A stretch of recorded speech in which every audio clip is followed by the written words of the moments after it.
This is Baja SAE Shop Talk, the official podcast of the Baja SAE series. Hey guys, welcome to Shop Talk, the Baja SAE podcast. Mike Soar here, podcast and video producer for the SAE CDS series. Today we're talking about tech inspection. We're past the Tennessee Tech event, and of course we learned a few things. With us today, we got Joe Batwinis. Hello. You are representing the tech team at Hall. Yeah, I am. I am Joe Batwinis, National Tech Inspector and General Podcast Representative, therefore. Also on the line with us is Sam Burrell, the University Programs Manager. Hey, how you doing, guys? Glad you're with us. Glad we could get connected here, a little East Coast, West Coast connection here with Joe out west. So yeah, we are past the first event, and of course you do have the bulletin out for everybody to read and what you learned there over on the news feed and on the Baja SAE app. If you guys have, of course, downloaded that on your iPhone or Android devices. So Joe, what did we learn in Tennessee? So we learned a bunch. The first thing is be ready for tech. So the most important thing you can do for tech is make sure you've built your car to the latest revision to the rulebook, which is revision C, which was released fairly recently. So make sure you've gotten Rev C and you're familiar with what changed there. A lot of that was summarized in Tech Bulletin 1. And then there has been also post Tennessee, there was a Tech Bulletin 2 released, as well as an update to the tech sheets. So the tech sheets themselves are now on revision B. So I'll just start by saying make sure that you have all of those things downloaded. You've reviewed all of them before you even come to tech in California. Make sure that you've got tech sheets revision B printed out and filled out when you come to tech at California. If you don't have revision B, you're going to be turned away. So make sure you have the right revision of the tech sheets. That's number one. Number two is that make sure you've actually gone through those tech sheets, and they have a column there for you to initial that you have gone through your car, and you are initialing under team member that your car meets the requirements of that line of the tech sheet. When we go through your car at tech, we're looking at that same tech sheet that you are when we either sign off your car or tell you to go back and fix something. So it's generally pretty straightforward. It references the rule that we're looking at. So if you can check your car and say, yep, 100%, anybody that looks at this is going to say that it passes, then great. You sign that off. If you're going through your car and you can say, well, I think that passes, but maybe it's not like obvious that it's going to pass. Maybe have a couple different people go through your car and tech it yourself to make sure it's going to pass. If you do that, your chances of getting through tech on the first try are much higher than they otherwise might be. So I want to start by just saying that, right? So have a couple different people tech your car independently and make sure everybody says it's going to pass, and your chances of doing well at tech will be greatly improved. That said, so in Tech Bulletin 2, so due to the weather that changed things up a bit at Tennessee and truncated our event a little bit, we didn't have time to collate all of the missed tech items at Tennessee this year. So in Tech Bulletin 2, you will see the tech inspection data from the 2018 event in Maryland. Of what the most commonly missed things were, but there's a lot of repeat offenders on this list, specifically throttle controls. So the throttle lever on the engine, when you push full throttle at the pedal itself should be making contact with your full throttle stop at the pedal. That's a rule that you have to have a mechanical stop at the pedal. Simultaneously with hitting the full throttle stop at the pedal, you should also be hitting the full throttle stop at the engine. So if you go to Tech Bulletin, page 9 of Tech Bulletin 2 has an indication of what we're talking about. There's a silver plate that the throttle arm on the engine moves between. There's a slot in that plate. And when you go full throttle, it should be contacting the edge of that slot at the front of the engine. And then when you release the throttle, just as important, maybe even more so.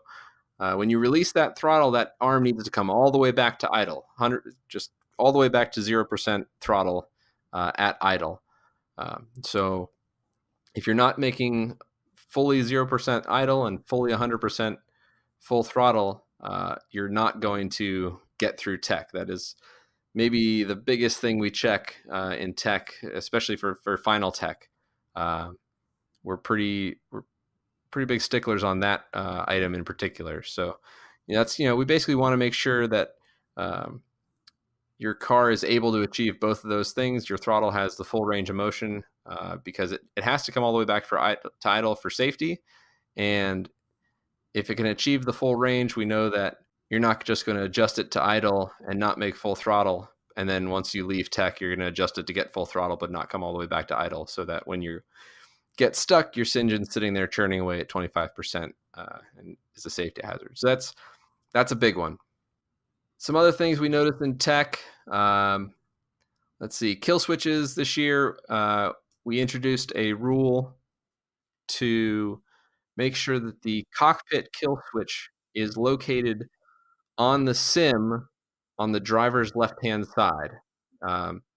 So previously, the rule was that kill switch could be anywhere in the vehicle within reach of the driver. What we decided was that we wanted that cockpit kill switch to be in a standardized or somewhat standardized location. This kind of was the result of noticing that if a car flips on its back and is then on fire, you can't necessarily get to the kill switch that is on the right-hand side of the firewall, aft of the firewall, because it's now up against the ground and the engine's on fire. So what we wanted was a standardized location for that second kill switch, so that the crew approaching the car to extinguish that fire and help the driver knows where the kill switch is going to be, so they can rapidly approach the car and shut the engine down, because that kill switch is in another standardized location.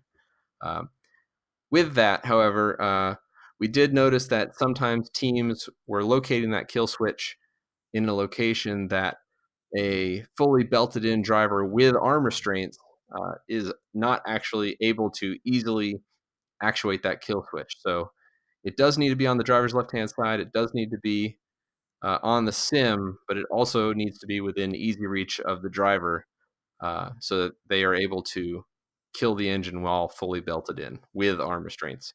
So make sure you're checking that when you are locating that kill switch. I think people are generally noticing have caught up on the bends in the roll cage. So, but just in case, make sure that if you've got a bend in a roll cage member, there are rules regarding how much it can be bent, and if it's bent more than that, it needs to be supported back to a named point. So make sure you're familiar with the roll cage rules and where extra bracing has to be added. For the splash shields, back around the engine for the gas tanks, getting rid of the drip pans last year helped a lot in tech inspection. That was a big miss area, so that helped a lot. But we still get misses on the splash shields. So things to note on splash shield: the splash shield must be metallic. You can't have composite splash shields anymore. They have to be metallic. They can be pretty thin though, so check the rules on that. They have to be mounted below the secondary member that is holding the fuel tank. And they need to direct any fuel that is spilled basically in the course of a normal refueling operation. So we check it by basically pretending we're going to refuel your car with a bottle of water, gas cap on, but missing the whole way. So we're just going to approach the back of the vehicle with a bottle of water, pouring water out, and we're going to go all the way over your fuel tank and past it up to the firewall. And we want to make sure that no water drips down onto the engine. So it's a pretty easy check to do yourself to make sure that it's going to pass. And basically, after we dump all that water on it, we're going to look underneath and make sure there's no water on your engine. It's a pretty simple check. So do it yourself, make sure it passes. Common places that teams fail this, the splash shields are not fully sealed up against the firewall, so that when we go past the fuel tank up to the firewall, a whole bunch of water can fall down between the firewall and the engine, and it splashes back onto the engine off the firewall. So make sure it's sealed as required so that it passes that check. Another common miss on splash shields is if the fuel hose passes through the splash shield itself, um, you've introduced a leak point in your splash shield. So that needs to be sealed up. You can try to do it with a grommet. A lot of teams try to do it with just a whole bunch of RTV gooped up on the splash shield. I don't really recommend either of those methods. The best method for going straight through the splash shield, if you're not going to go around it, is a barbed metallic hose union. So it's a little metallic fitting. You screw it in through a hole, and it has two barbed fittings on either side for the fuel hose to just clamp down onto on either side, and you get a nice leak-proof seal there. It's probably the second biggest miss on splash shields. And then a third area that people miss on splash shields is splash shields that extend beyond the envelope of the roll cage. So the splash shield is considered part of the fuel system, just like the engine, just like the fuel tank, just like the exhaust. So if you can basically take a straight edge and at any 2 points on the exterior of your frame, run that straight edge along the frame members, you shouldn't be able to hit anything in the fuel system. And so that includes the splash shield. It also includes the intake. The intake is a common miss. The air filter is a common miss point for that check. So make sure your splash shield is not sticking out past the envelope of the roll cage. I think that pretty much covers splash shields. Let's see, some other common misses. Body panels, we're looking for less than a 1/4 inch gap, which is basically the pen that we're using to check your cars. If we can stick our pens through holes in your body panels between the LFS, the lower frame side members, so basically the bottom members, and the SIM, the side impact member, all of that has to be protected by body panels, and there can be no gap bigger than a 1/4 inch. Any gap bigger than a 1/4 inch has to be protected with body panel material. So make sure, in particular, the areas around your steering rack, where the steering rack passes through the body panels, if your suspension members are mounted such that their mount points are sticking through the body panel, all of those can generate some pretty big gaps in body panels.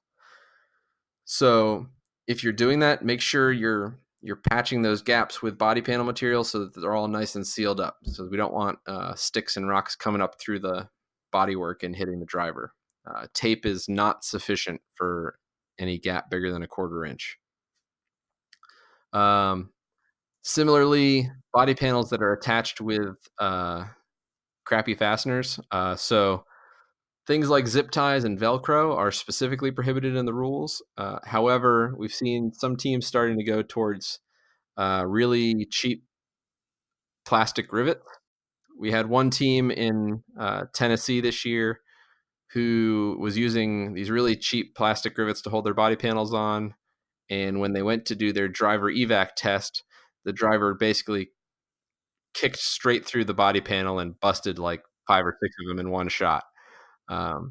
So those aren't going to be strong enough. We made them change them to metallic rivets. I would expect a rule change in the future on that. But so make sure your body panels themselves are tough enough.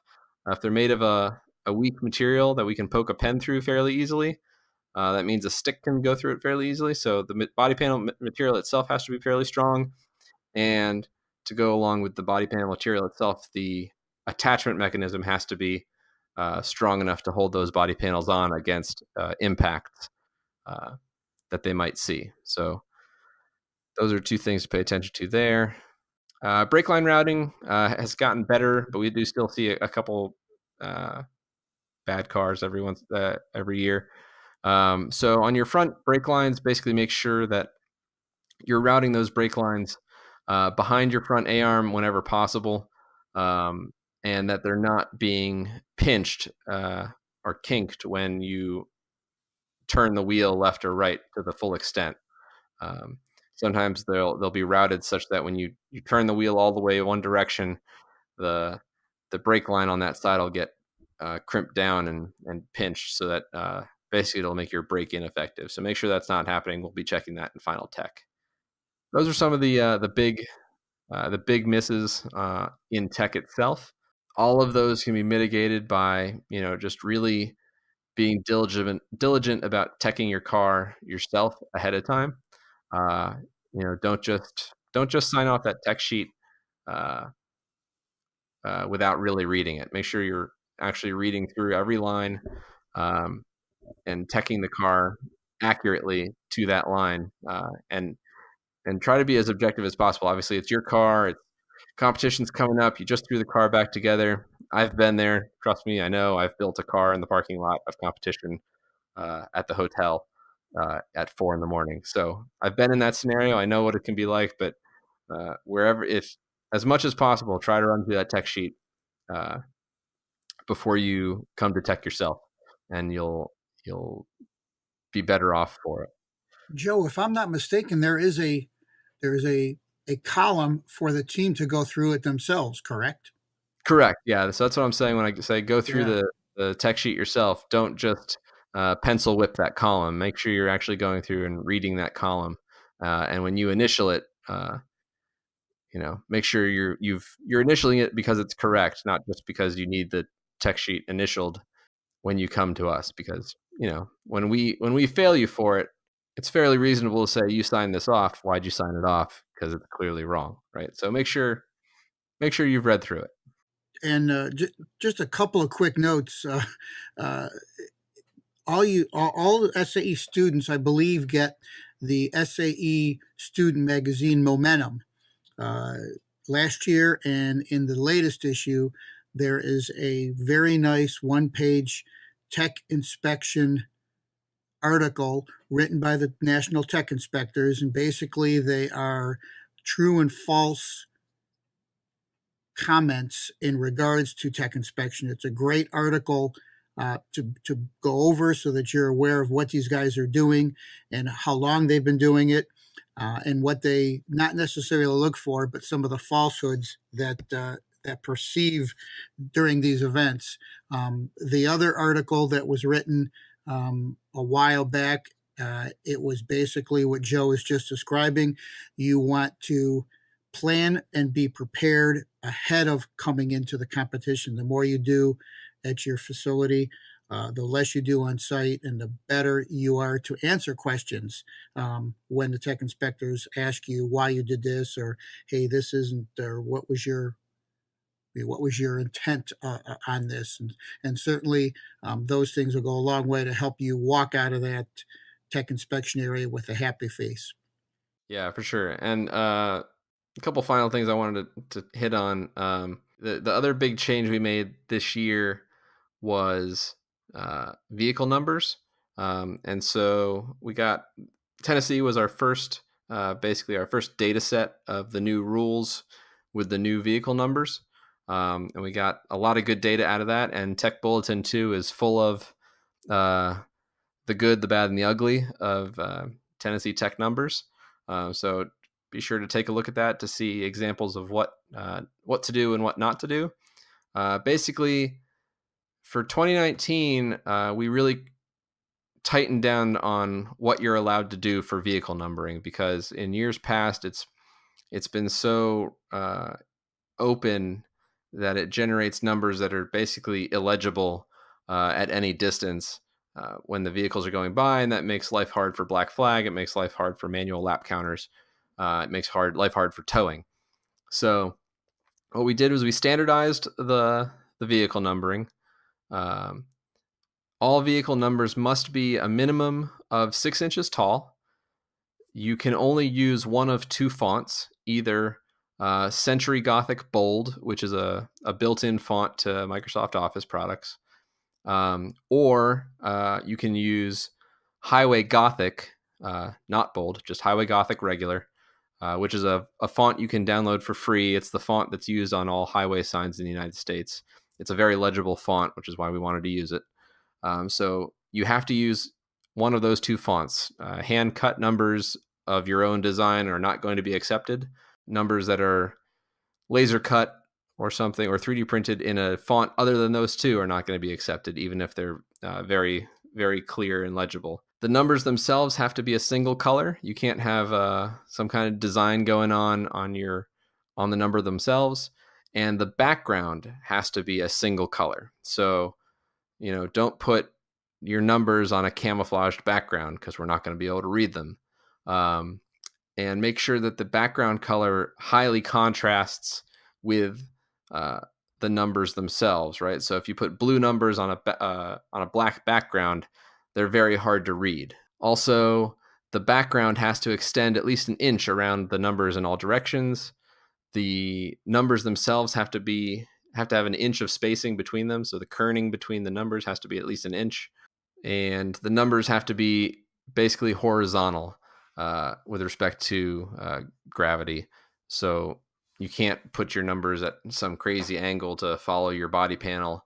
They have to be aligned. So the rules are pretty clear about it. Just make sure that you're adhering to them and you'll be okay. There's lots of examples, like I said, in the tech bulletin of what's not okay. So take a look at that. Additionally, I did go ahead and make 3D models as of this recording, the Century Gothic numbers. So if you want to just download a pre-made STL file, if you've got a 3D printer or something, you can do that. You can go on, they're on Tinkercad. If you go on Tinkercad and search for BSAE, you can find a number that is in the correct font already, and it's 6 inches tall, and it has 2 mounting holes in it. With Tinkercad, you can move the mounting holes around if you want to. You can make a new copy of the number and move the mounting holes around. But those are available for free download if you want to just grab one of those and 3D print it on a 3D printer at your school. Oh, great job, Joe. That's a good information there. Yeah, I'm gonna try to get the Highway Gothic ones done, but for now the Century Gothic bold ones are complete and they're available. And then the only other thing is to again emphasize that the tech inspectors are not out to get you. I promise we're not. We are trying to make sure as many cars as possible are entering that endurance event on Sunday. We'd like to see a full field. We'd like to see every car that showed up be in that endurance event. So, and as many cars as possible to run the dynamic events on Saturday, because frankly, if every single car passed tech on Friday, which is totally possible, it means that the tech inspectors get to just kick it, relax, and watch the dynamic events on Saturday, which is certainly what we'd rather be doing than teching cars all day Saturday. So, it's in our interest and your interest to make sure your car is ready to go to pass tech the first time. We're not looking to fail you, I promise. Sounds good. And there's with all that information out there, not a lot of reasons not to pass tech at this point. No, and one more thing I should say. If you have any questions about your vehicle and what's legal, what's not, if you've got something on your car that you're looking at when you're going through those tech sheets ahead of time, you're like, I'm not sure this is going to pass tech as it is right now. If you're not quite willing to just go ahead and change it, feel free to submit a rules question on bajasae.net. That will come to us, the tech inspectors. We'll look at it. Some of those questions have generated some really good discussions on our side. You guys don't get to see all the comments, but some of them have had pages of comments hashing out what the right answer is between the tech inspectors, because there's been some unique problems pop up. So we spend, on some of these questions, we spend a lot of time thinking about them to make sure we're giving you the right answer, the fair answer.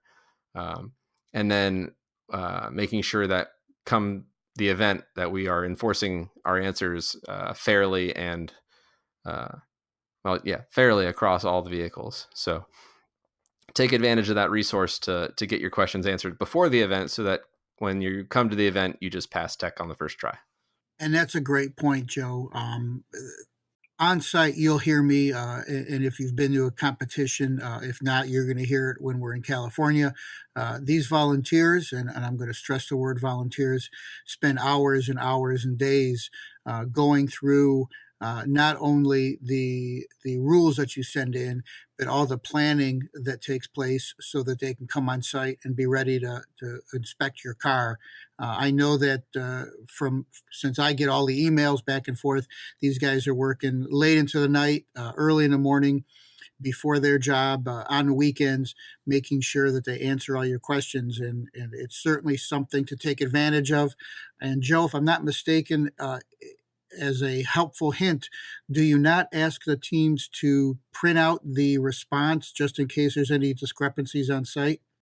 Yeah, it's always a good idea to bring a printed copy of the response to your rules question on BajaSAE.net, just in case there's a discrepancy. You know, the person who answered the rules question online might not be your tech inspector in tech. So, however, the person who answered the question online, their name will be on that response. And I've had it happen to me where I was looking at a car and I was like, I don't know if that's okay or not. Let me think about that. And then the team actually produced a piece of paper with my name on it where I said it was okay. So I said, well, I guess it's okay.